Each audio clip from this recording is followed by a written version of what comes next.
For today's session, we have Ravi Kumar, who is the founder of Dexler Energy, a really awesome company in the energy space, clean energy space in India.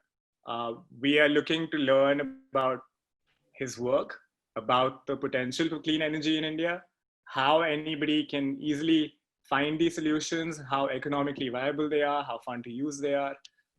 Over to you, Ravi. Thank you, Anirudh. Thanks so much for having me here, and very good morning to all of you. Thanks for logging in early and uh, coming here to listen to me talk. Uh, Talk is what I do day in, day out. So please bear with me if I'm just going overboard with it. Uh, so I've just basically uh, gone in a slightly different structure than what that was suggested in the template. I'm going with why, how, and what. Why, what, and who, and why now, and why us. Broadly, that's how I'm looking at it. So the why is pretty obvious. I mean, all of us know about the why. We have India is home to close to 22 out of the 30 worst polluted cities. If you see the carbon emissions, this is the latest data that we have. India is in the global share, we have about 7% of contribution, and not a great list to be on, not a list that we should be very proud of. All said and done, we are still a developing country. We understand that there is always that trade-off between growth and environmental concerns. But I think it is high time that we stay committed to the story of growth, which is more sustainable in nature, not necessarily growth at the cost of sustainability. Uh, that's one of the key things that we should look at. The second element to it, if you see India's cumulative installed power capacity today, is still predominantly driven by coal. We have taken great strides in the past few years with regard to the amount of renewables that we have added in the country's overall mix. We've come really, I would say far in terms of where we were planning about 5 years ago to be today, and where we are now is significantly better. And I think I'm really happy. I'm really proud that we are here. But there's so much more that we can do. Renewable energy today is about 35%. Coal, lignite, gas is close to 70%, 65%, which is still predominantly a reason why we are emitting the kind of emissions, carbon emissions that we have today. Uh, why now? If you see just the global horizontal irradiation data, this is basically, to keep it very simple, this is sun's incidence on this region, and you can see how beautiful it is. Across the country, sun is available. We have close to 350 odd sunny days in majority of the places across the country. I think that is a blessing for us. That is fantastic. If you see the bottom of the map, you see a scale which shows the average GHI, that is the irradiation, and the kilowatt hour per meter square that that potentially translates to. You can see that some of the regions that we have in the country produce for 1 meter square of sun's incidence can produce close to 2,118 kilowatt hours, which is huge. And we right now we do not have the technology to use the entire incidence that is happening, but most of the technologies that are available can convert 70%, 60 to 70% of this incidence into electricity. And we are just a blessed country to be able to have this kind of natural source of energy, and we have to use it. We need to use it to the best of its to the best of the potential that is available. The other thing, if you see, just there are a bunch of factors here. This fossil fuel, there is renewable, how renewable it is, what are the emissions, or what are the land use. If you see, solar and wind stack up right on top with regard to the amount of emissions that they have. They are the lowest. The amount of land use that they have, they are among the lowest. if you see, there is no fossil fuel emission. The most, I would say, the critical aspect among all of these is the fact that the levelized cost of electricity over a life of that particular plant for solar has now reached its lowest point, and it is beating all other technologies hands down today. The reduction in the cost of equipment, added to the fact that there is significant money that is getting pumped into the solar sector, into the renewables as such, and more so into solar, have brought down the cost of finance as well as the cost of equipment, and have brought the levelized cost of electricity significantly down.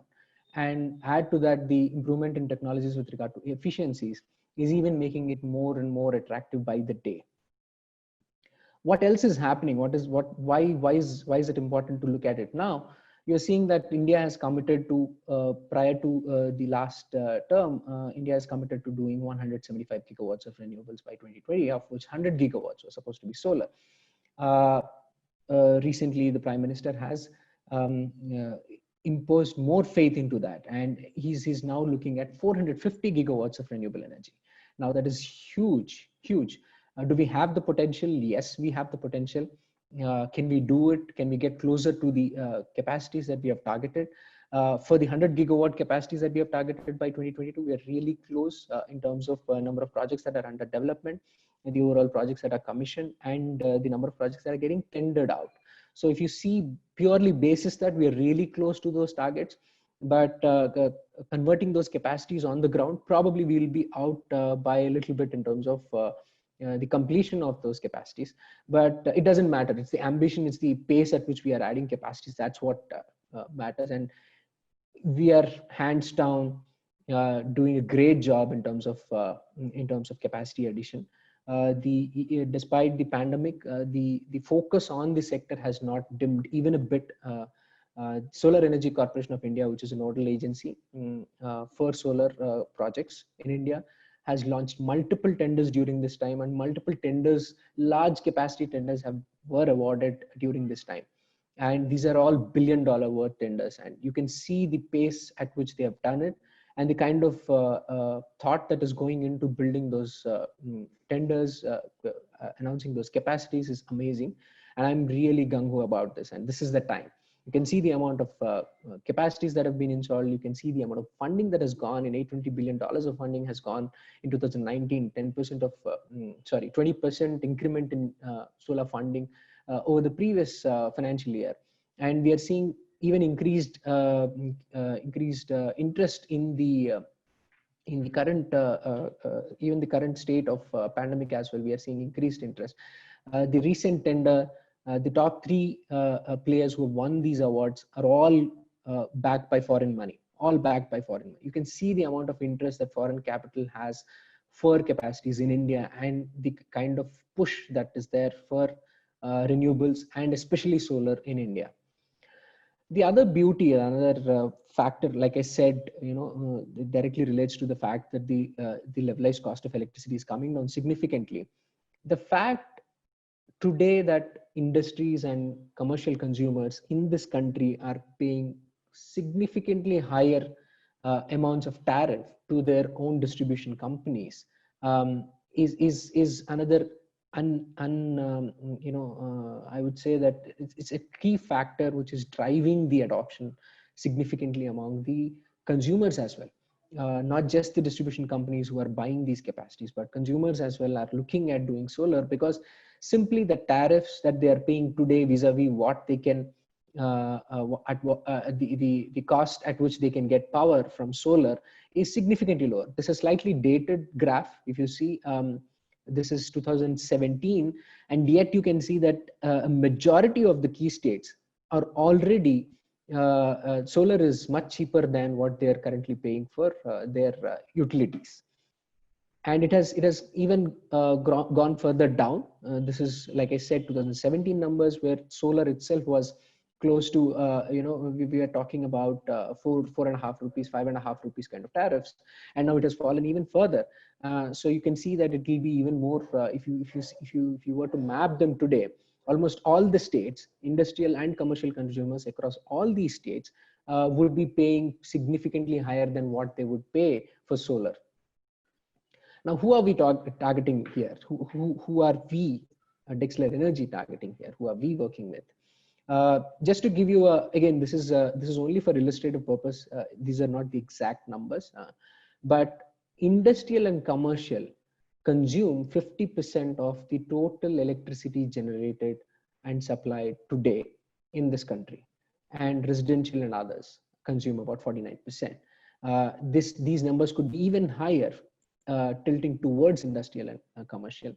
Like I said, this is not an exact representation, but this is how the current numbers are stacked. And the right hand half of it is what we are targeting today. We focus on industrial and commercial consumers. Now, what else is driving these adoption, apart from we were looking at different reasons why corporates were looking at buying green power. We found out from a different study that about 35% of them are buying it for economic advantages, and about 25% of them are buying it for sustainability advantages. So close to 60% of them are buying primarily for reasons other than compliance. Now that tells you a story there. That means that you have to. There is a significant shift in how corporates are looking at this. It is no more a compulsion. It is no more a good to have or a nice to have. It is something that corporates are looking at as their part of their procurement strategy, part of their manufacturing strategy. They're incorporating this as part of their vision statements, as their mission statements. It is great to see that this is not just a global trend, that there are a significant number of brands and companies in India who have very consciously adopted this as part of their procurement strategies. It's now trickled down to even lower levels, lower level managers, and it's no more about CSR. It's no more about that fancy,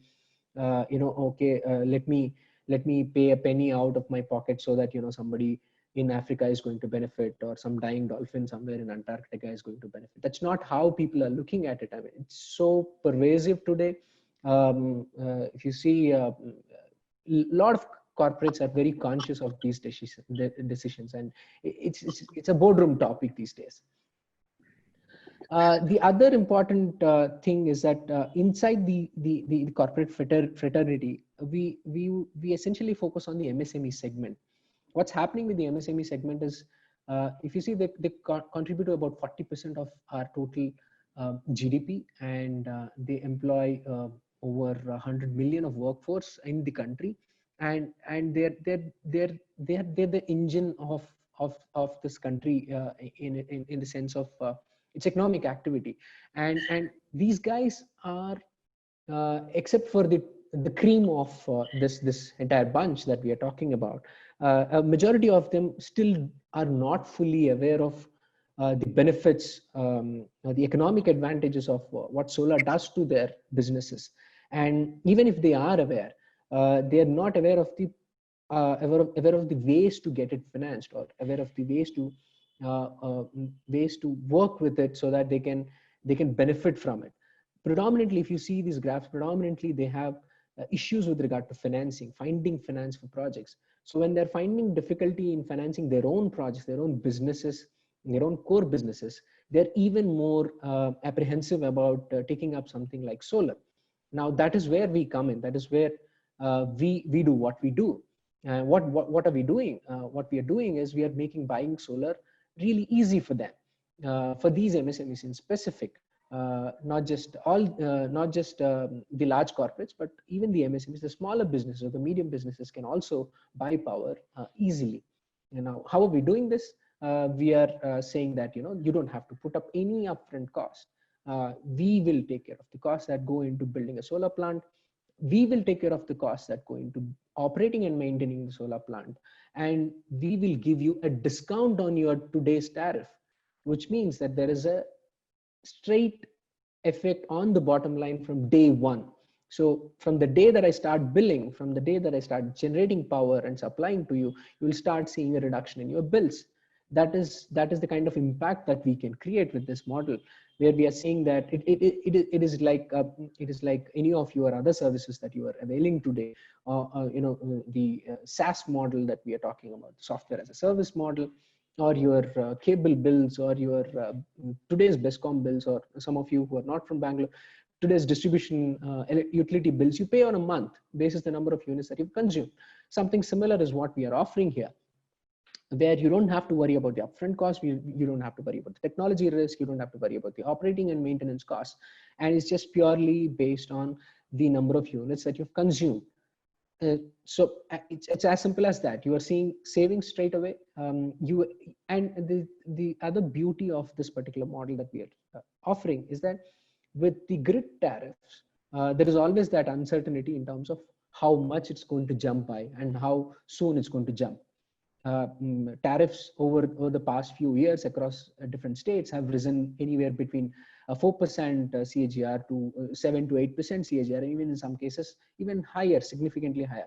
That means that you are paying higher and higher and higher as you keep going forward. What we are trying to say is that the number that we give you is a fixed tariff for the tenure of the agreement, which means that the savings that you are going to generate are guaranteed, unlike your utility tariffs, which keep rising or which keep adding more burden onto you.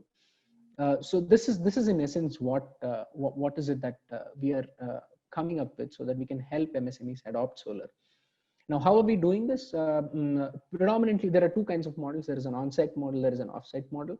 On-site model being the one that we set up inside your premises, off-site model being that I set it up elsewhere and wheel the power to you. How does this work?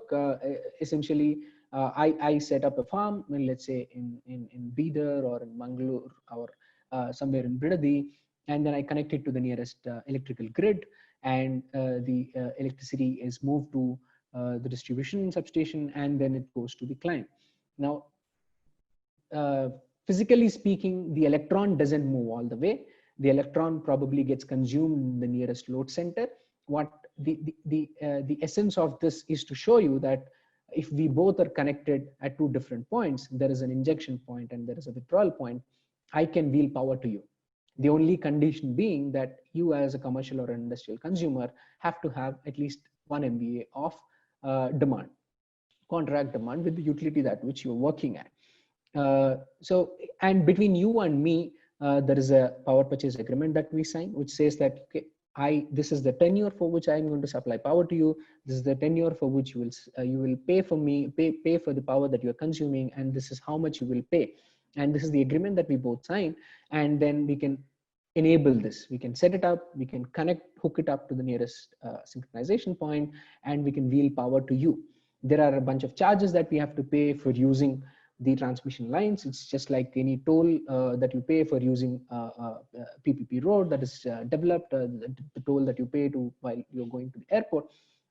So something similar, we are using a common network infrastructure, and so we are paying for that to use that infrastructure.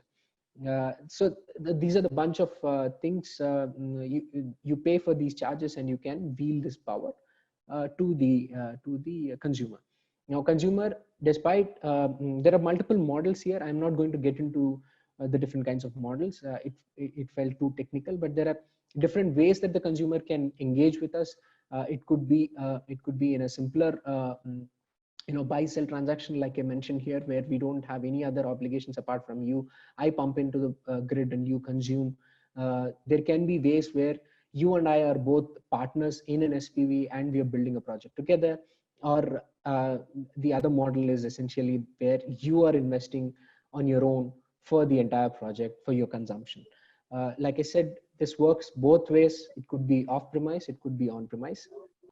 This is what we do. Why us? There is a whole bunch of reasons why it should be us. There are commercial reasons, there are technical reasons, there are reasons such as how we engage with customers. We do a whole bunch of things. It is not about selling something for us. It's more about being a more invested partner So how we start our conversations is to see if we can help them carry out an energy efficiency audit in their facilities. We see if we can find potential areas of leakages, plugging those leakages that are there currently, where energy is being excessively consumed or energy is being wasted because of inefficiencies in the process. It could be lighting loads, it could be cooling loads, it could be heating loads, it could be any of the other bunch of things that they are looking at this moment. And we as part of that process is where we identify what is the potential for them to reduce on their consumption. So if we are talking about 100 units today, we are first helping them bring that 100 to 90 or 80 or 85 or whatever that number is. And then we are saying, out of this 85, I'm going to supply power to you at 75 out of these units, or 85 out of these units, I'm going to supply power from solar, which is going to be cheaper. So what the net effect for the bottom line effect is going to be significantly higher for a consumer than a traditional solar plant that you see, just saying similar things about, okay, I supply power to you, you can enter an agreement with me, and I'm going to charge you only so much. There is a different way we look at it. It's not just about selling solar to them. We help them, we educate them through the process. Particularly, there are a lot of SMEs which have limited or no knowledge. In fact, it is still surprising to us, and that even as early as 2 weeks ago, I have spoken to a client who had no idea that he can reduce his cost through these models that are available, let alone through these models. He was not even aware that solar is going to help him save money. Unfortunately, there are still some SMEs like that. While it depends on the geographies. Some geographies have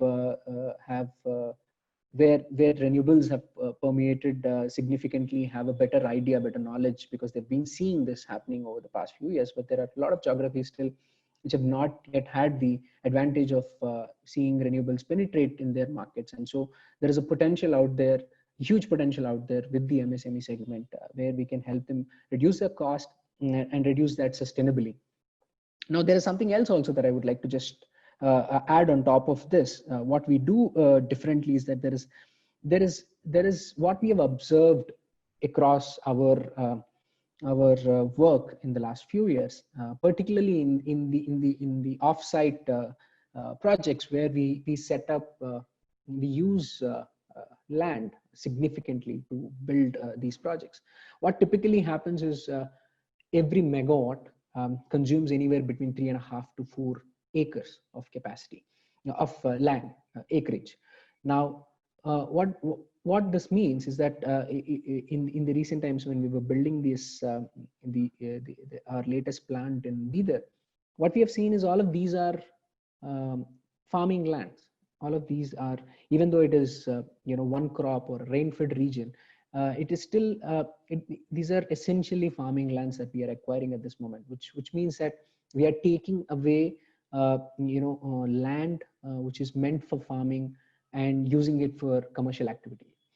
Increasingly, if you see the stats, the disturbing trend is that the amount of acreage that is available for cultivation has seen a downward trend. The numbers are alarming for the recent years, and this has kind of disturbed us a little bit. This particular plant that we have done in Bidar was about close to 230 odd acres. We have acquired a little more than that because of some inefficiencies, but largely about 230, 235 acres have been acquired, which was vast. And if you see across the country, this was about when we were talking about 26 gigawatts, it's now even more. We are talking about 1 lakh acres blocked underneath solar panels. Now, probably except for Rajasthan or some of the areas where there's a lot of wastelands where projects have been developed, predominantly, this is what we have observed. This is what we have gathered from talking to some of our peers in the industry, is that predominantly these lands have been farmlands. And which means that you are taking the land away from agriculture. The second aspect is that you are taking livelihoods of these farmers. Essentially, they are going out there and searching for ways to keep themselves going. I mean, I'm sure there is money that comes right up front, but then that money can only last some time. I mean, it's not going to last forever, and that means that they need to find their livelihoods elsewhere. Either the migration is happening, or they're depending on other jobs which are menial, which do not really help them. So these are the kind of things that are happening. That is what we have noticed, and what we are trying to do right now is to bring back agriculture underneath the solar panels. The idea is both, not just from a from trying to just see if we can grow something. The idea is not just to do that. There are a number of ways to grow. We don't have to even use vertical farming. We don't have to use any of the any technologies. We can still grow crops underneath the panels, but the amount of impact, the kind of crops that we can grow is limited, and it is restricted by the geography, restricted by water availability, restricted by soil, restricted by a bunch of other things. What we wanted to do is take away as many factors outside of these equation, and try to bring a more sustainable and more I would say more meaningful, both for the plant owner as well as the communities that are involved in this. There are a lot of technologies, there are a lot of innovations that have happened in all these years, and there are innovations that we have which have never seen light of the day, or there are innovations which are still struggling in the labs, primarily because they need to have a commercial viability. The biggest tipping point for any innovation, or for any technology to have this wider acceptance is its ability to reach a commercial parity with what we see. The value and the willingness to buy has to be there, and if it doesn't happen, it never moves. So the idea is to make it more commercially viable. We've been looking at different ways to make this work. We're using technology to make it much more productive, much more efficient. We've been able to add significantly different kinds of crops to the crops that we were experimenting, and the effect that we have seen, at least in the pilot stages that we worked on, is beautiful. I mean, the impact has been terrific with what we have observed so far. We managed to see that we are able to create more jobs. We are able to use the amount of water. We are able to reduce the amount of water that is required. So from a conventional farming, when we are moving to vertical farming, we are talking about doing it with just 5% of the water that is required for conventional farms. We are looking at using the same water that we use for cleaning solar panels to bring it back for circulation into these systems, so that we are trying to be net zero on the water usage itself. The amount of additional carbon offsets are significantly higher. The amount of efficiencies that we are bringing on land use is higher. The commercial benefits are also significantly higher. We are looking at adding close to 300-400 basis points on the equity returns for a particular project, basis what we are growing over there, and basis what we are selling, at what rate we are selling. And this is something that we are extremely proud of, and we want to make sure that this is not restricted to us. Now we are even looking at expanding the use of this particular technology, and looking at other developers, partner with other developers also to use this for their own solar farms that have been set up already. And this is something that is very close to our heart, and we intend to see this have wider acceptance. My perfect world in 2030 is to see a majority of roofs in India covered with solar rooftops. It should be as simple as setting up a dish antenna. It should be as simple as calling an Uber. You click off a button, people should be able to set up projects on top of their roofs. I would love to see when it is no more. Okay, if you remember that ad, Maruti wala ad, which says that, kitna deti hai, and it's probably I think we should get away from that habit. We should move away from that, and it becomes an essential element of our livelihoods. I would like to see of our life. I would like to see a day when corporates significantly are adopting sustainable practices, a majority of the corporates. And to 2030, I would like to see access to finance for solar projects becoming super cheap. Not just solar, I would say renewables or any sustainable projects for that matter, super cheap. And on those lines, if Jeff Bezos were to give me $100 million, I would love to find ways to provide financing models which help not just corporates but also individuals adopt solar in a super easy way. I mean, there are multiple models that are available in the Western countries. There are multiple models that are working successfully in African countries. We have seen one of the off-grid stories that is published in our own group, and it's possible to do it. It's just there's a little bit of willingness and a little bit of innovation that is required to make that happen. Just to close it, some of our projects. This is the project that I was talking about, the Bidar one. Superbly functioning. It's generating close to 8.32 crore units. Project cost was 250 odd crores. We have done everything that is there as part of that project. Customer is reaping significant benefits from this. The paybacks are less than 3 to 4 years. On an annum, he's saving close to 90 to 100 crores on the electricity. Same, this is another one. This is also for a corporate. This is 32 megawatts. Again, beautiful project, generating successfully at the standards that we have been estimating. These are some of the rooftop projects that we have done. Like I said, this is the on-premise story, and this one is the off-premise story. On-premise story, we've done for Indian Railways, we have done for a research institute in Bangalore, we've done for a pharmaceutical company, we've done for a medical institutes. There are a bunch of other companies that we have worked for. We're extremely proud of the impact that we are creating through the work that we are putting in. We have so far avoided 0.2 million metric tons of greenhouse gas emissions. We've created jobs. We've created equivalent to the 1.8 lakh acres of forest, carbon sequestered by 1.8 lakh acres of forest. We're extremely happy and we're extremely proud of the work that we are putting in, and that's where I stop, and I look forward to answering your questions. Thank you so much, Ravi. This was an extremely interesting topic, and kudos to your work in Dexler. So we would like to open up with questions. Sure. Hi, Ravi. This is Arjun. Hi, Arjun. How are you? Good, good. Thanks for showing this work, and great to see all these big projects. Thank you.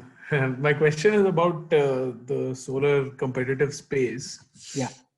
Because you've got all these big projects, it's super competitive. So can you talk about like what is the key for a solar developer like yourself, or EPC contractor like yourself, to be able to beat your competition and win these projects? So, what are you competing on? Is it price? Is it quality? What I mean, why does somebody give you instead of somebody else a contract? Yeah. So, just to give you a bit of a context on that, like I said, the market is huge in the country. You know, we are talking about close to. Sorry, I'm not able to recollect the number, but there is, like I said, 50% of our country's consumption is coming from commercial and industrial consumers.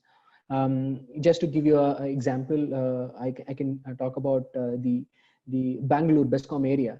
Bescom area approximately has about 13,000 odd megawatts of demand, and if we were to break it down into half, we are talking about 7,000 megawatts of consumption. If we were doing any solar equivalent of that, we are talking about at least 21,000 megawatts of solar. So you can see the kind of potential that is there. So the pie is so large that essentially we are not fighting for a small, share of it. we are looking at a large pie that is available for all of us. And so there are, out of every 5 cases, out of every 5 clients that we reach, probably there are at least 2 clients that have not been touched by any of my competition. There are only 3 clients where my competition has come in, but there are 2 other clients where my competition has not yet even penetrated, or has not yet even managed to connect with them. The second thing is that the kind of money that is there right now in the industry is predominantly focused on capturing highly credit-worthy customers. This is again, these are the shackles imposed by the money that is coming and the nature of that money. The money requires that there is a certain amount of return that is to be guaranteed to the investors, and this is not essentially patient capital. This is not a pension fund. This is not. These are VCs and Ps putting in money to make multiple times of the money that they're pumped in, which means that the money has to be secure. Which means that the customers, the corporates to whom these people have to supply, is typically the AAAs and the AAs of the world, and there are only so many AAAs and there are only so many AAs in this country. Forget about, I'm not talking about globally, but in this country, there are only so many AAAs and AAs. And what I am essentially working on, or my company is essentially looking at, are those people who have been neglected, or neglected is probably a little bit of stretch, but the thing is that they've often not been considered for a variety of reasons, because the scale that they offer is much lower. If you are talking about Tata or an Infosys or a Mahindra, we are talking about multiple facilities across the country, the potential to do probably 100, 200, 300 megawatts of business with them. But if you go to, let's say, a textile mill in Coimbatore, probably he has only 1 plant and 1 facility, which is only 2 megawatt or 3 megawatts at best. And these guys, the cost of financing or cost of operation of acquiring these customers is significantly higher than acquiring a customer, someone who's like a Mahindra or an Infosys. So that is where the game is. I'm focusing on these guys who are slightly flying under the radar, and I tend to I have chosen this segment consciously because that is where my strength is. That is, I have a great strength in reaching out to these people in these segments.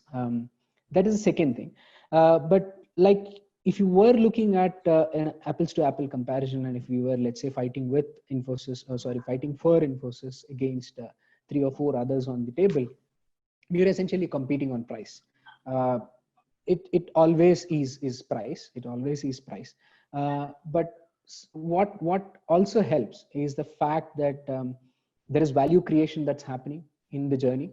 We are willing to be patient. We typically take, we are okay to suffer long lead times in terms of the conversion timelines that we are looking at. We don't mind those at all, because we believe in investing in the client. We believe in spending time with the client. So it always helps. When you have created value for him over the period of time, either in terms of the advice that you have given, either in terms of the energy efficiency related advice, or either in terms of the financing related advice, or whatever it is that we are bringing to the table, that actually helps us. There are cases where we had particularly this Bidar project that I was talking about. There was a case where there was some of the tier 1 large brand names in the industry competing for that project, and yet we have won. So I'm glad to say that there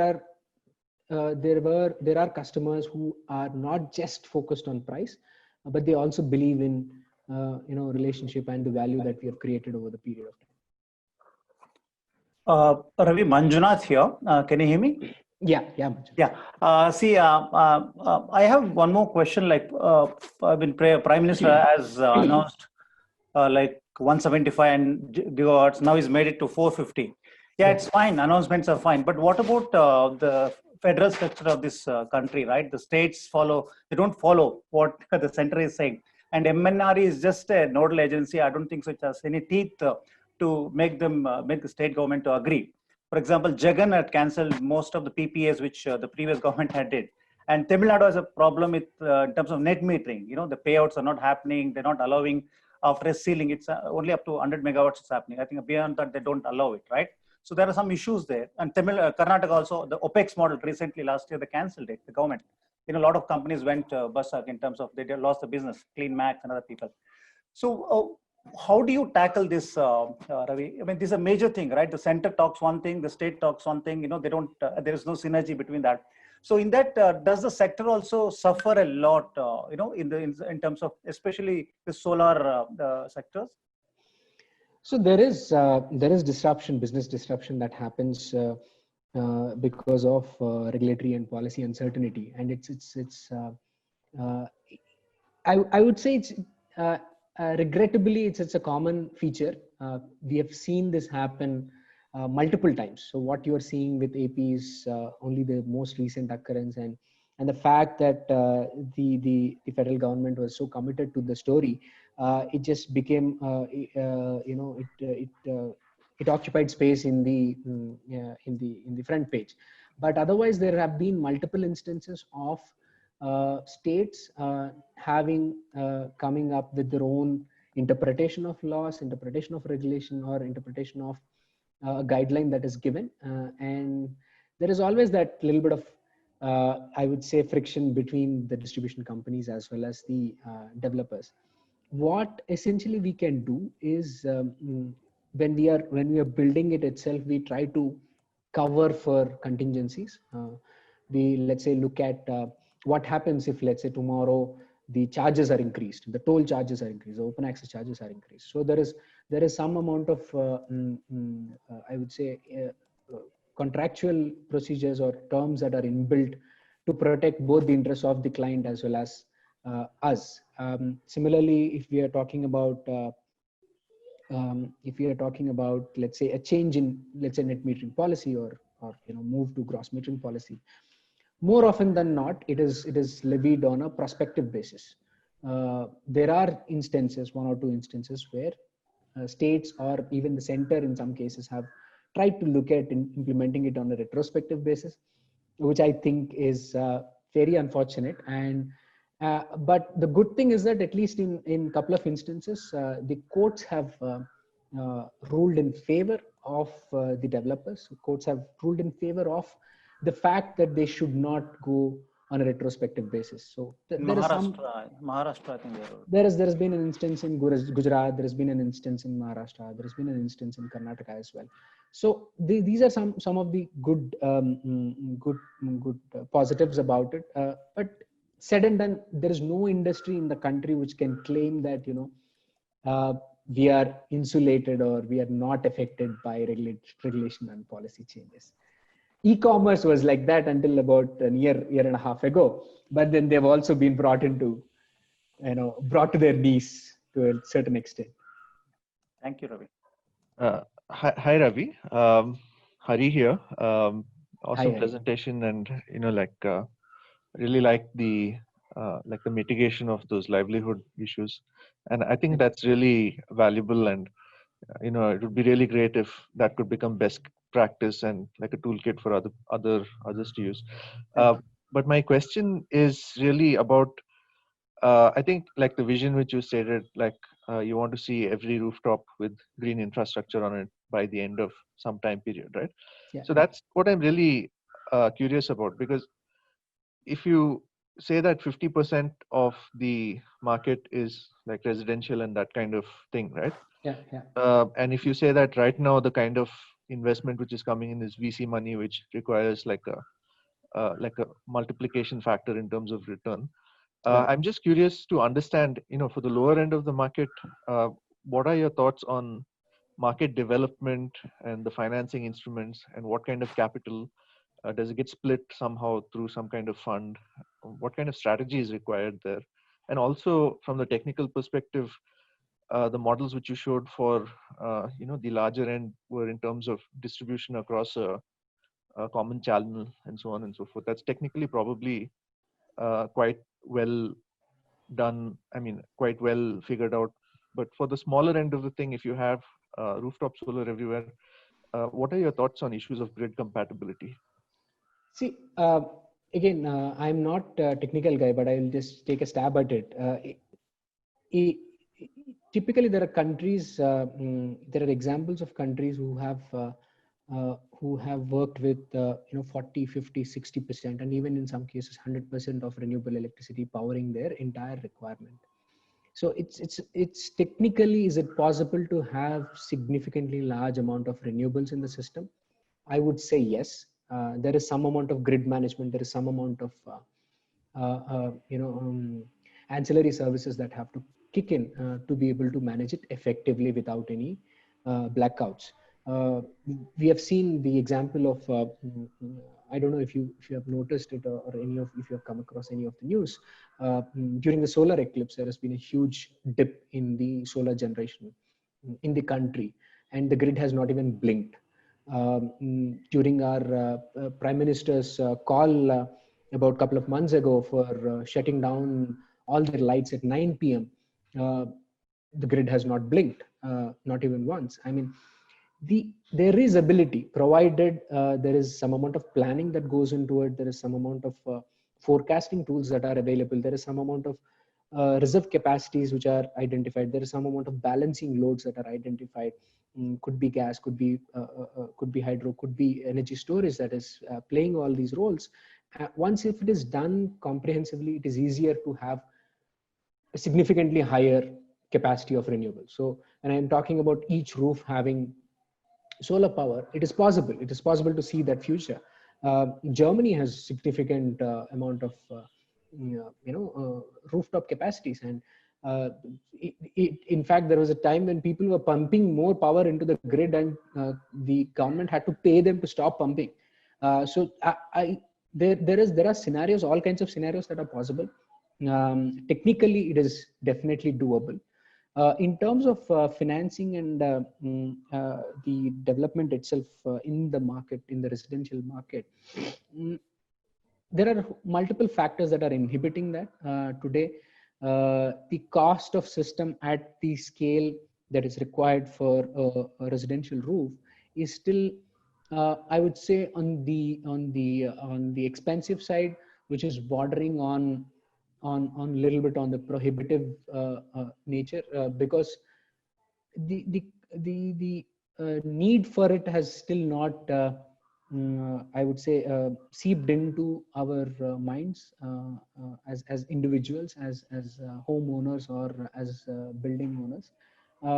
But it is possible. There are people who are looking at residential roofs. There are people who are working with cooperative housing societies. There are people who are working with large builders to come up with solar plants. There are potential interventions that have been made already by World Bank, by ADB, in terms of providing finances at the same rate as home loan rates. Government has given these instructions. There's notifications that are sent to the banks.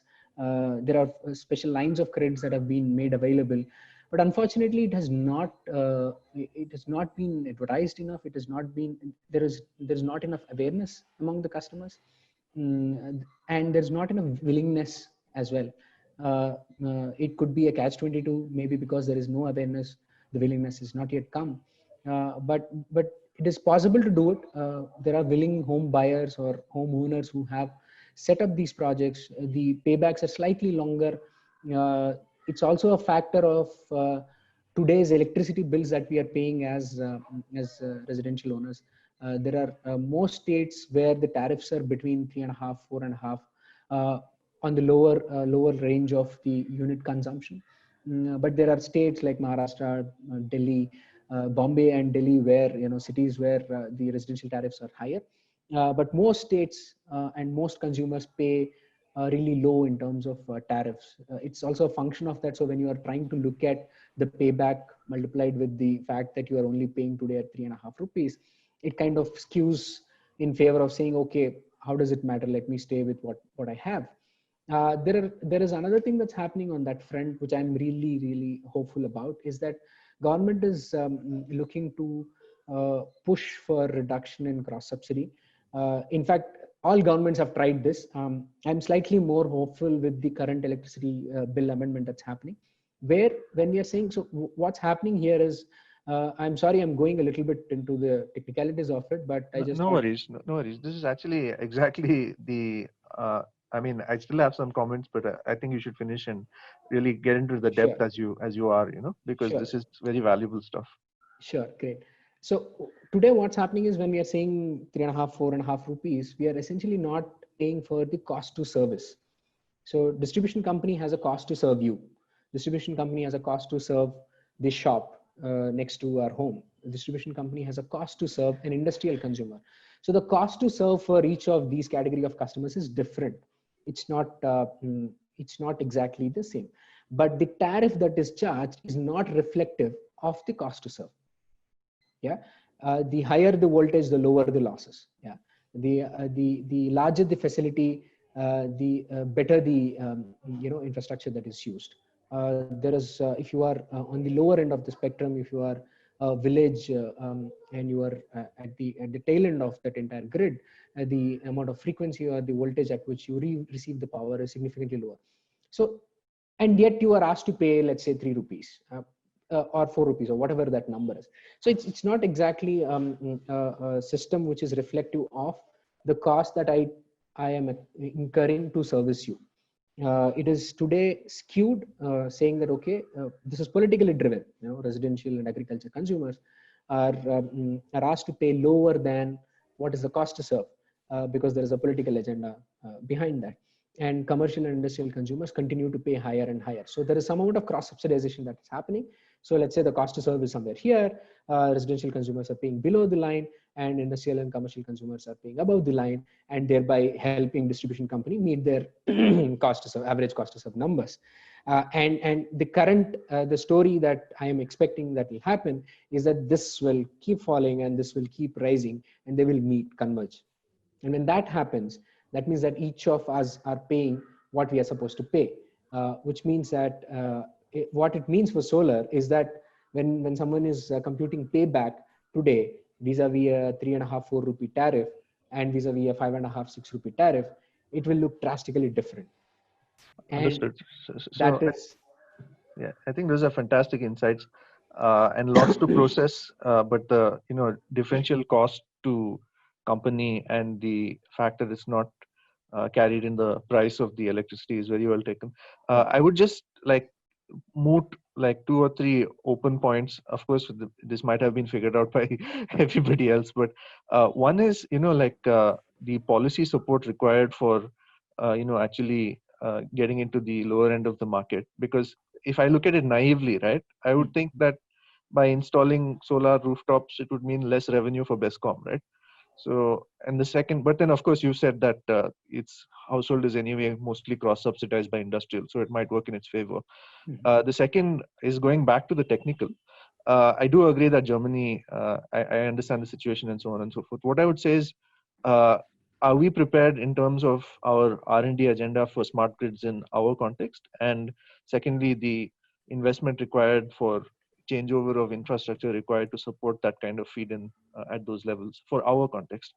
So that is just a question I'm leaving in the public domain. And so those are my points. So thank you. Ravi, if you don't mind, I would also like to see Hari, just try to see if you can look into some of the questions asked by other members as well. And Hari, I would request if you can also get in touch, because some might be leaving after 12. Okay. Sure. Maybe Hari, you and I can catch up offline. Sure. We'll Definitely. Ravi, we have a few questions in the chat. Arundhati, do you want to go ahead with your question? Arundhati? Yeah, hi. Thanks. Ravi, this is a question to you. One second. I don't know, there is some issue with my Zoom connection. Anyways, so the photovoltaic setups cost right now on an average is around 60,000 to 70,000 for rooftop installation in a domestic scenario.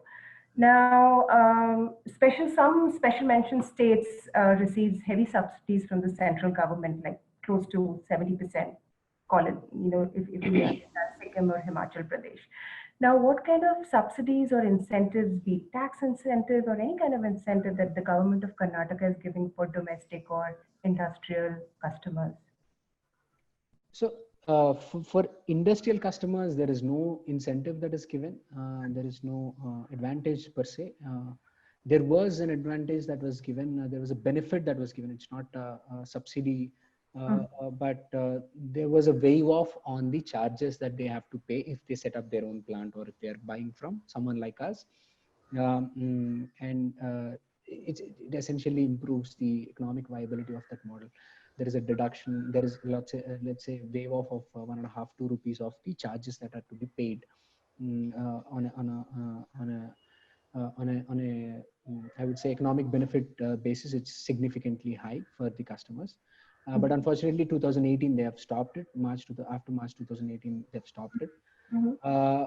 Otherwise, there were no other incentives. There are no other incentives. No other states are providing for industrial and commercial consumers. Okay. Residential, like you pointed out, there is subsidy available. There is subsidy available for up to 30% for northeastern states and some of the special states that have been identified. The unfortunate part with subsidy is that you don't know when you're going to get that.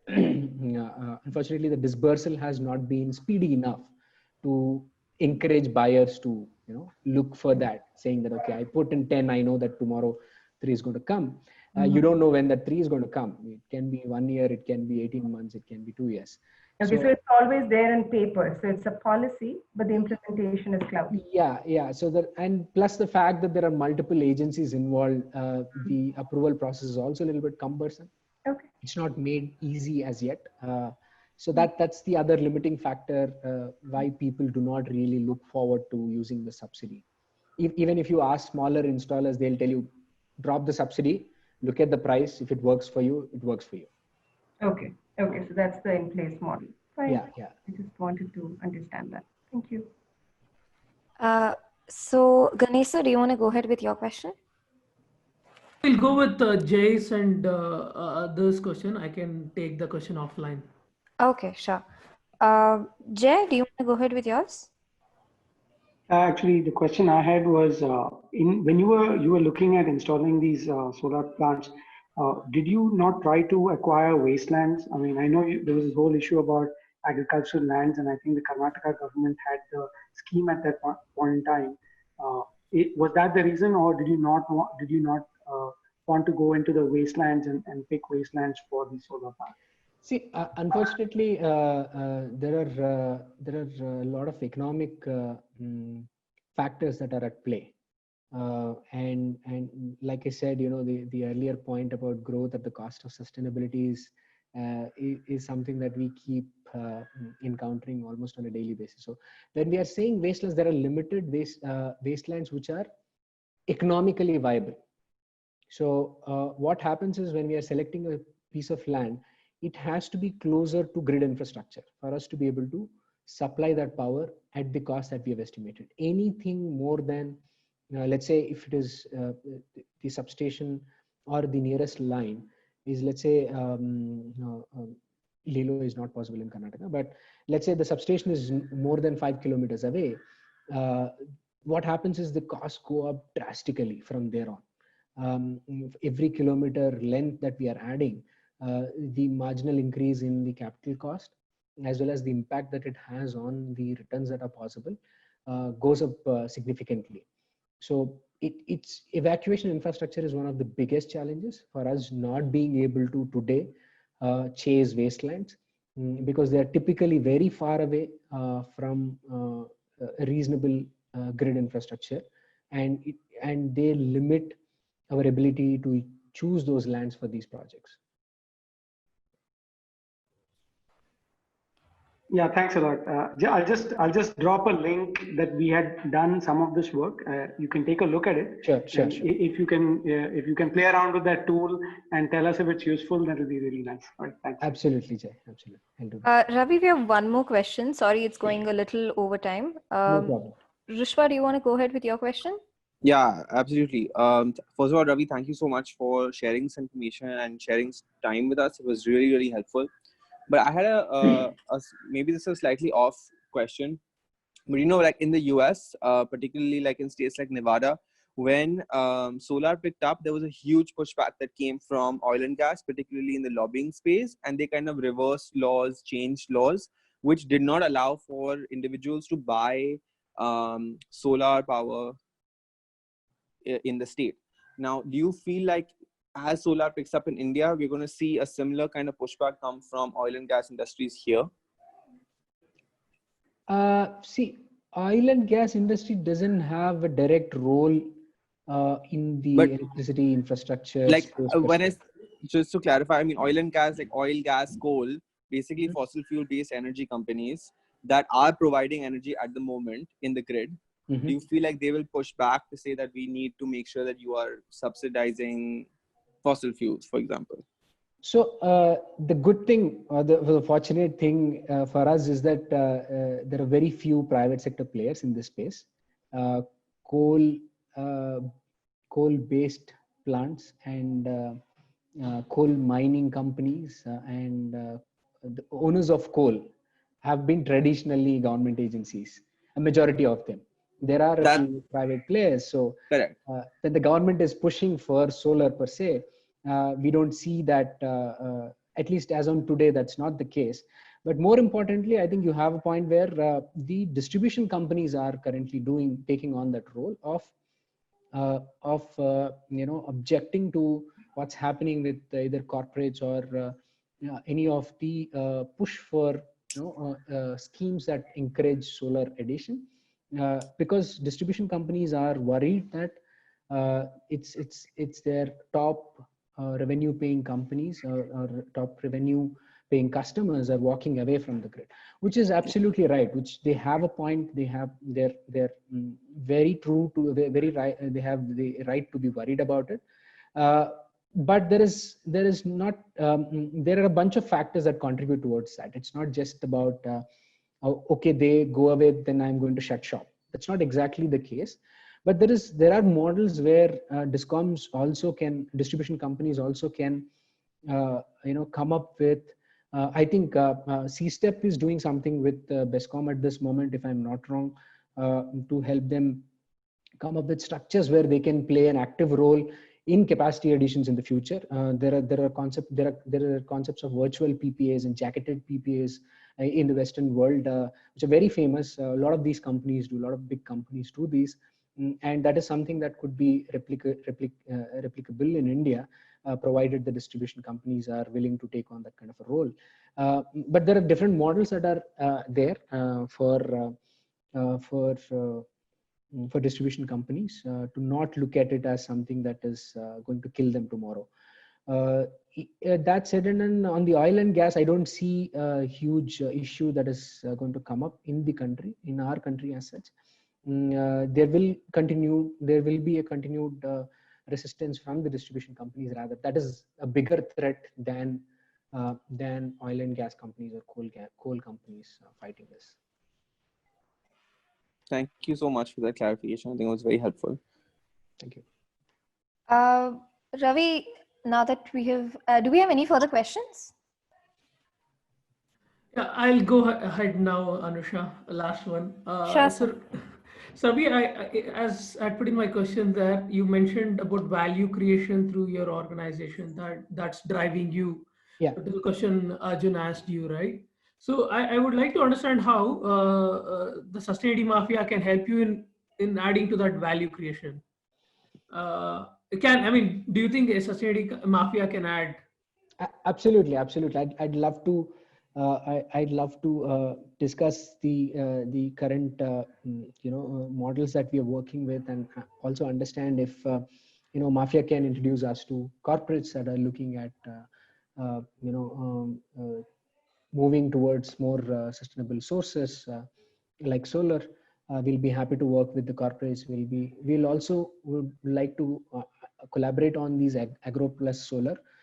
It is something unique, and we would like this to be implemented across the country. What is essentially different in this model is the fact that we are not trying to change or alter the existing structures or how the solar plants are built, unlike some of the known variants that are available in the Western countries, in Europe and in Germany. The models that we are looking at are essentially something that's going to retrofit.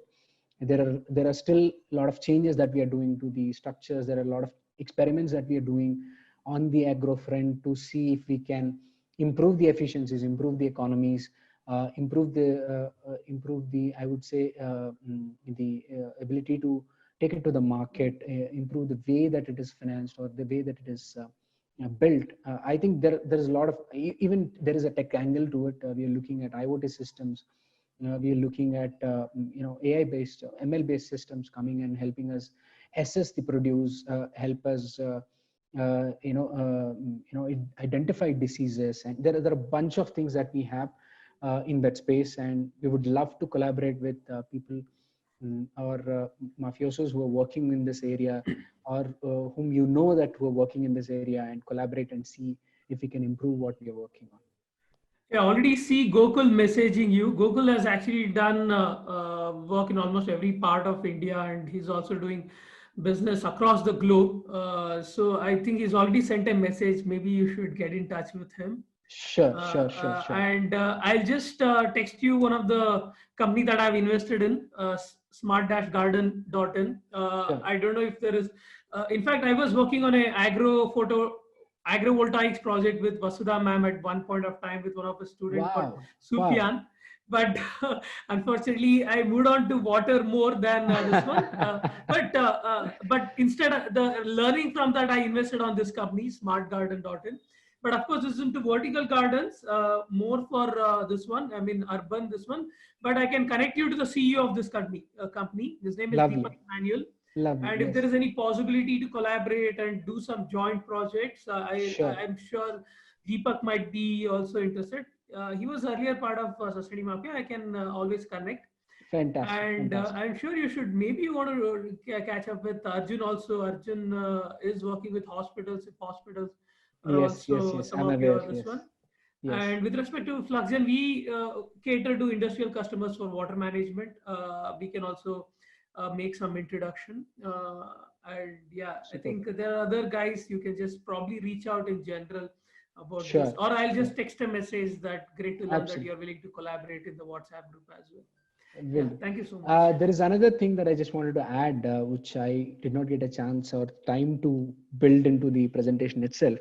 There is something that we are doing on the improving the access to finance as well, where we are coming up with a platform which allows individual consumers who are interested in sustainability space and who wants to be an active, who wants to take an active part in the sustainability movement, or the impact on environment per se. The idea is to democratize solar investments. There is a fintech platform that we are building, and I would love to, if there are any fintech folks around in the Mafia, so I would love to just bounce this off and see, gather some feedback and understand how they see this. That's great. I think I'll also try to connect you to some of my friends who are in the fintech space based out of Hong Kong. Oh, super. And they are connected to all the fintech folks in India. Super. So one of my friend, he's actually an investor purely focused on fintech. I'll see if I could connect you to him. Oh, lovely. Great. Thanks, Ganesh. Thanks a lot. Yeah, you're welcome, Ravi. Thank you so much, Ravi, for answering all the questions. Could we possibly have your email ID? I think Manjunath is asking for it. Sure, I'll just type it into the chat box. Hi, Ravi. Just wanted to say that I would be interested in learning more about this financial platform. We're also having discussions about how to extend it beyond just solar. So it'd be really interesting to see it. Sure. Absolutely. That was Hari, right? Yeah, that's Hari. Hi. Hari, yeah. Sure. Thank you. Thank you. Great. Yeah, do we have any further questions or any further points from anyone? In that case, I think we can wrap up this SAS talk. Thank you so much for coming in. Thank you so much, Ravi, for this wonderful talk and for answering all the questions. And thank you, Anusha. Yeah. Thank you so much, everyone, for joining me. Thanks a lot for listening to. Yeah, thank you for the.